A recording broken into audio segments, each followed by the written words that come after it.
जय हिंद दोस्तों। आईएएस की तैयारी में आपका स्वागत है। आज हम यूपीएससी के प्रीवियस ईयर क्वेश्चंस डिस्कस करेंगे। शुरू करते हैं। पहला एमसीक्यू है, consider the following statement about particularly vulnerable tribal group in India. ये क्वेश्चन यूपीएससी 2019 के प्रीलिम में पूछा गया था। फर्स्ट स्टेटमेंट है, PVTGs resides in 18 states and 1 union territory.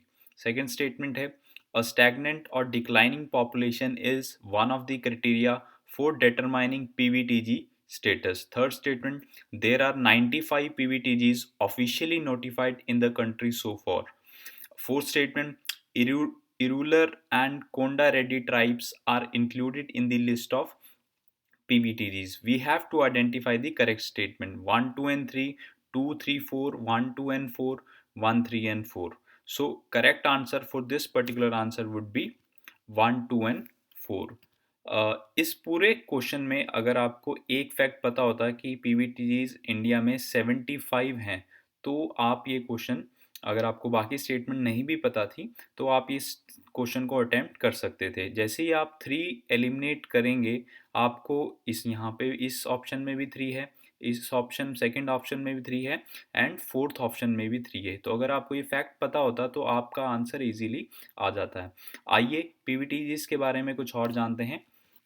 PVTGs यानी पर्टिकुलरली वल्नरेबल ट्राइबल ग्रुप्स। अब भारत में टोटल 705 ट्राइबल ग्रुप्स हैं, है ना। 705 ट्राइबल ग्रुप्स में मिनिस्ट्री ऑफ होम अफेयर्स ने इन 1775 ट्राइबल ग्रुप्स को आइडेंटिफाई किया है। किस बेसिस पे? 4 बेसिस पे। फर्स्ट है existence of pre agriculture level of technology की अभी भी वो प्राचीन सभ्यता, प्राचीन काल की टेक्नोलॉजी यूज़ कर रही हैं। सेकंड क्राइटेरिया है कि उनकी जो पॉपुलेशन है वो या तो डिक्लाइन हो रही है या जो एकदम स्टैग्नेंट बनी हुई है, स्थिर बनी हुई है। ठीक है। तीसरा क्राइटेरिया है extremely low level of literacy, साक्षरता का दर बहुत कम है। एंड फोर्थ है अ सबसिस्टेंस लेवल ऑफ इकोनॉमी, मतलब एक उनका आर्थिक स्तर बहुत ही निम्न स्तर का है। तो ये 4 क्राइटेरिया हैं जिसके बेसिस पे मिनिस्ट्री ऑफ होम अफेयर्स के द्वारा ये 75 ट्राइबल ग्रुप आइडेंटिफाई किए गए हैं एज पीवीटीजीज। और जैसा कि हमने स्टेटमेंट में पढ़ा कि पीवीटीजीज भारत के 18 स्टेट्स और एक यूटी जो कि है अंडमान एंड निकोबार आइलैंड में रहते हैं। मिनिस्ट्री ऑफ ट्राइबल अफेयर्स के द्वारा एक स्कीम चलाई जाती है पीवीटीज के लिए development of particularly vulnerable tribal group. इस स्कीम में क्या करते हैं कि जहाँ पर भी इन ट्राइबल ग्रुप रह रहे हैं, अब उनकी आवश्यकता अनुसार जो है स्टेट गवर्नमेंट या जो रिस्पेक्टिव अथॉरिटीज़ है उनकी डेवलपमेंट के लिए एनुअल प्लान्स प्रपोज करें या अकॉर्डिंगली उनके स्थिति को बेहतर करने के लिए विभिन्न प्लान्स प्रपोज करें। ये विभिन्न plan education, health, livelihood, agriculture development, इन सभी क्षेत्रों से संबंधित होंगे।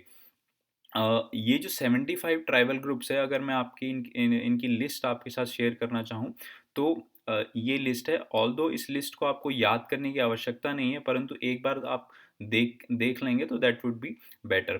पीवीटीजीज की मैं अगर बात करूँ तो आंध्र प्रदेश में आपकी 12 पीवीटीजीज हैं और सबसे अधिक आपकी पीवीटीज ओडिशा में है। अभी आगे हम आएंगे।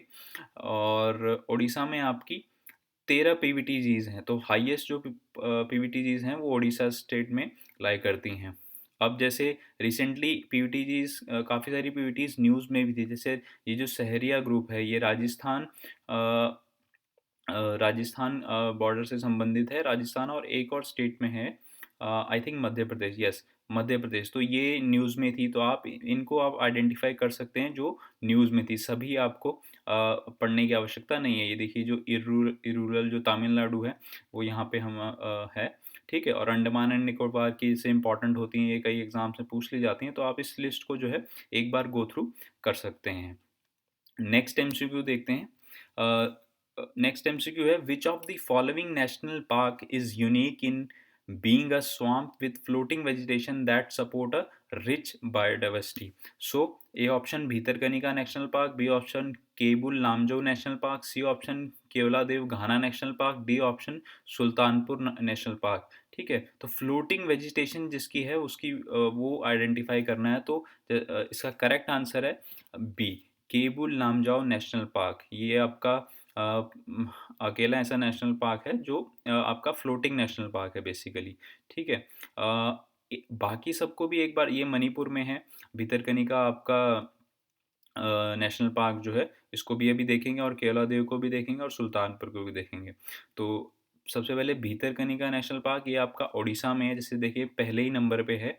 और ये आपका ये है, ये आपका 1 नंबर है, और ये भितरकनिका नेशनल पार्क है। यहाँ पे सभी उड़ीसा के सभी नेशनल पार्क दे रखे हैं, बट आपको अगेन सारी लिस्ट पढ़ने की ज़रूरत नहीं है। जो जो न्यूज़ में थे लास्ट 1 और 2 ईयर्स में, उनको आप ज़रूर देख के जाइएगा एग्ज़ाम के लिए।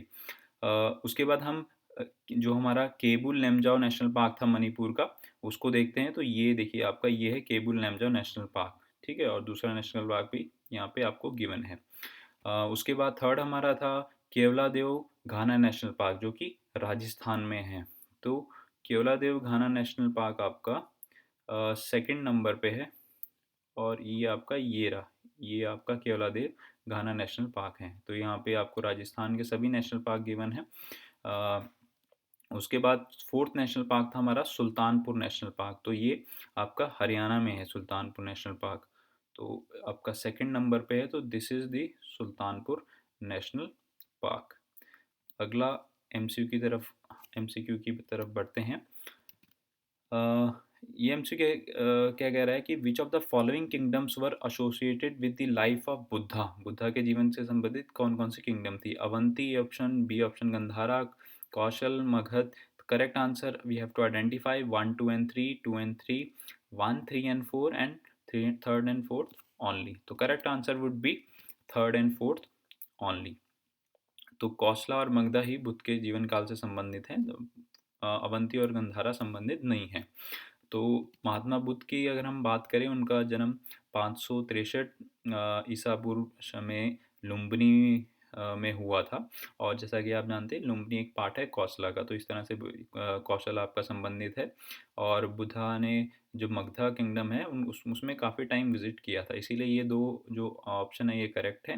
अगर हम अवंती की बात करें तो जो अवंती का राजा था प्रद्योत, उसने बुद्धा को एक बार इनवाइट ज़रूर किया था, बट बुद्धा ने अपनी वृद्ध अवस्था का कारण देकर वहाँ जाने से मना कर दिया था, और अपने डिप्यूटी महाकच्छान को महाकच्छान बेसिकली अवंती से का ही मूलभूत था, तो उनको शिक्षा देने के लिए उनको भेजा था फिर। ठीक है, तो इसीलिए आपका ऑप्शन डी राइट हो जाएगा। नेक्स्ट क्वेश्चन है, the arrival of Babur into India led to the A option, introduction of gunpowder into the subcontinent, introduction of the arc and dome in the region's architecture.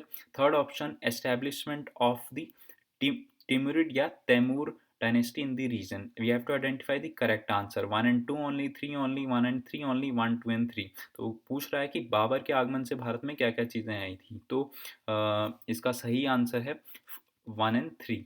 तो बारूद या gun powder का introduction Babar के आने से ही हुआ था भारत में, और तैमूर वंश की स्थापना की थी। परंतु सेकंड स्टेटमेंट जो कह रही है arch and dome reasons architecture, ये मोहम्मद गौरी के द्वारा, जो कि तुर्क वंश है, उनके द्वारा इसको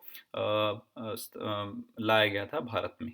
ठीक है, इसीलिए आपका जो करेक्ट आंसर है वो है सी।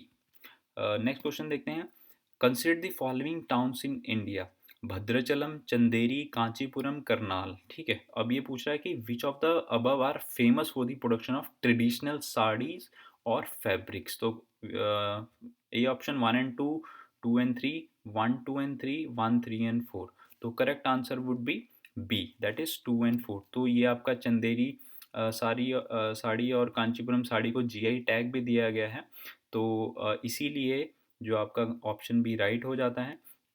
अगर हम जीआई टैग की बात करें तो आप यहाँ देख सकते हैं कि चंदेरी साड़ी को मध्य प्रदेश रीजन से हैंडीक्राफ्ट सेक्शन में जीआई टैग दिया गया, और यहाँ पे कांचीपुरम को हैंडीक्राफ्ट सेक्टर में तमिलनाडु की तरफ से जीआई टैग दिया गया है।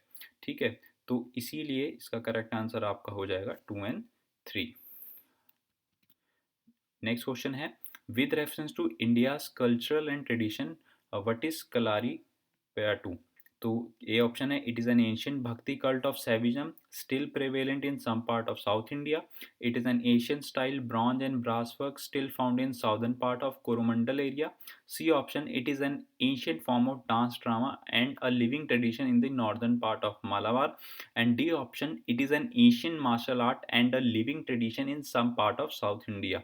तो कलारी पट्टी के बारे में पूछ रहा है कि सही स्टेटमेंट क्या है, तो correct answer would be D. Kalaripattu आपका बेसिकली एक मार्शल आर्ट की फॉर्म है जिसका उद्भव केरला में हुआ था और ये आपके साउथ इंडिया में प्रचलित है। अगर हम मार्शल आर्ट्स, भारत में मार्शल आर्ट्स की बात करें तो ये लिस्ट है भारत में मुख्य मार्शल आर्ट्स की। जैसे कलारीपयट्टू केरला में उद्भव हुआ था, सिलंबम का तमिलनाडु में, थांगटा, सरित सरक और छेबी गाटका का हम तीनों का मणिपुर से संबंधित है।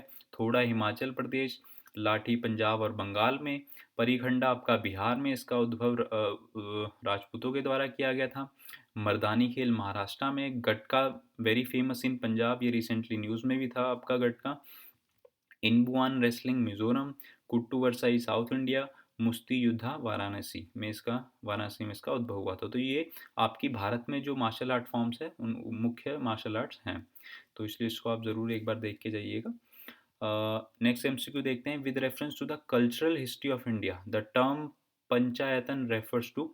पंचायतन, A option an assembly of village elders, B option a religious sect, C a style of temple construction, D an administrative functionary. तो पंचायत पूछ रहा क्या है, तो करेक्ट आंसर है इसका a style of temple construction. तो पंचायत बेसिकली क्या होता है, जैसे फॉर एग्जांपल एक ये आपका टेम्पल का एरिया है, ठीक है, तो इसमें क्या होता है कि चार कॉर्नर्स पे आपने देखा होगा कि छोटे छोटे मंदिर होते हैं, ठीक है, और सेंटर में जो है आपका मेन जो डाइटी है या जो मेन प्रमुख देवता है, गौण देवता है, उनका मंदिर होता है। तो इस शैली को हम कहते हैं पंचायत शैली। ये मंदिर कला से संबंधित है और ये आपका नागर शैली और द्रविड़ शैली दोनों में प्रचलित होती है, ठीक है। नेक्स्ट एमसीक्यू देखते हैं, कंसीडर द फॉलोइंग स्टेटमेंट। ये 2004 में पूछा गया था। Islamic calendar is a 12 day shorter than Gregorian calendar. Second, the Islamic calendar begin in 632 AD। Third statement, Gregorian calendar is a solar calendar. We have to identify the correct statement, one only, one and two only, one and three only या three only, ठीक है। तो correct answer हो जाएगा इसका three only. क्यों? क्योंकि जो इस्लामिक कैलेंडर है वो आपका 632 में नहीं, 622 आपका एडी में शुरू हुआ था, ठीक है। 622 में क्या हुआ था, मोहम्मद जो पैगंबर मोहम्मद जी हैं उनके 42वें वर्ष में के उपलक्ष्य में ये आपका इस्लामिक कैलेंडर लॉन्च हुआ था। और ये 12 डे शॉर्टर नहीं है, ये बेसिकली अगर मैं बताऊं आपको कि ये चंद्र वर्ष के अकॉर्डिंग चलता है, और चंद्र वर्ष जो होता है आपका वो 354 डेज का होता है और सौर वर्ष आपका 365 डेज का है। तो कितने दिन शॉर्टर हुआ, 11 दिन शॉर्टर हुआ, इसीलिए फर्स्ट स्टेटमेंट गलत है। और 632 एडी की अगर मैं बात करूं तो इसमें आपका पारसी कैलेंडर शुरू हुआ था, ठीक है, और इस्लामिक कैलेंडर आपका 622 एडी में शुरू हुआ था। और थर्ड स्टेटमेंट राइट है कि ग्रेगोरियन कैलेंडर जो है आपका सोलर कैलेंडर है या सौर वर्ष फॉलो करता है, ठीक है, इसीलिए इसका आंसर करेक्ट आंसर हो जाएगा डी। नेक्स्ट क्वेश्चन है, in which of the following cities Lingaraja temple is located? A Bhubaneswar, B Bijapur, C Kolkata, D Shravana Belagola. तो भुवनेश्वर लिंगराजा जो टेम्पल है आपका वो भुवनेश्वर में स्थित है, that is that's why A statement is right. और इसका जो जो लिंगराजा टेम्पल है इसको कलिंगा डायनेस्टी के द्वारा बनाया गया था और ये लॉर्ड शिवा से संबंधित है। आज का लास्ट क्वेश्चन देखते हैं, विच of the following pairs is not correctly matched? तो जमनालाल बजाज जी सत्याग्रह आश्रम eight Wardha, Dadabhai Naoroji Bombay association, Lala Lajpat Rai national school at Lahore, या बाल गंगाधर तिलक सत्य शोधक सभा। तो करेक्ट आंसर इसका हो जाएगा डी, क्योंकि आप सभी जानते हैं कि सत्य शोधक सभा जो है ज्योतिराव फुले के द्वारा शुरू शुरू की गई थी। इसीलिए आपका ऑप्शन डी नॉट करेक्ट पूछा था, तो बाकी सभी स्टेटमेंट करेक्ट हैं। दादा भाई नौरोजी आपके बॉम्बे एसोसिएशन से संबंधित है, लाला Lajpat Rai national school at Lahore से। और तो आज के लिए इतना ही। जय हिंद।